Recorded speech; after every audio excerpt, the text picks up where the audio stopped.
Ձեր կարծիքով ընդդիմադիր քաղաքական ուժերը պետք է միասնական ճակատով մասնակցեն խորհրդարանական ընտրություններին, թե առանձին։ Դժվար հարց է, բայց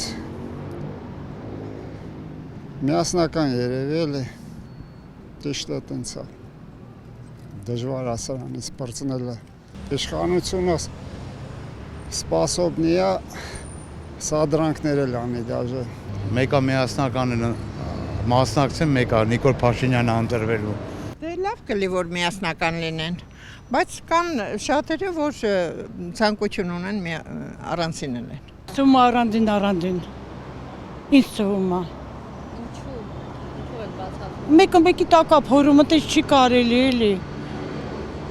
Որը լավ է թունայել ընտրի մենք վիճակը լավ է Նազի ջան։ Մեղք ենք, իրոք մեղք ենք։ Կուսակցությունների առաջ ամեն մեկի դեմը դրած մի խնդիր, որ պետք է սենց անեք։ Միասնություն չկա, դրա համար միշտ իրանք իրար հետ վիճաբանություն են անում, անախորժություն է եւ այլ։ Ես կարծում եմ, որ ընդհանրապես չմասնակցել։ Եթե թող ուրիշ ընդդիմադիր ուժեր գան, ավելի կազմակերպված։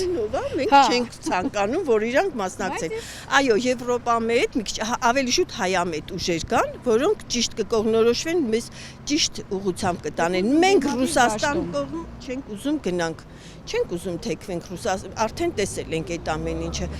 Եթե հնարավոր է իրանց մասնակցությունը արգելել, մեծ ուրախ կլինենք։ Ընդդիմադիր դաշտը թող գան ավելի խելացիներ, ավելի գործունյա, ավելի ժամանակակից, ազգի մասին ճիշտ մտածելակերպ ունենան։ Եթե իրար հետյանին կանցնեն, եթե առանձիներն մի քիչ դժվար է։ Միասնական։ Չգիտեմ, չեմ կարող ասել։ Բայց ո՞նց եք դու։ Երևի միասնական։ Ուրիշ ելք չկա։ Ընդդիմությանը ընդհանրապես չեմ ընդունում։ Որովհետև ընդդիմության ղեկավարների ժամանակաշրջանում եմ աշխատել, հիմա էլ եմ աշխատում։ Եվ հիմա շատ մեծ դրական փոփոխություններ կա։ Ուրիշ բան չեմ ասում։ Որ ընդհանրապես չմասնակցեն ավելի լավ։ Ինչու՞, ինչով եք։ Որովհետև արժանի չեն։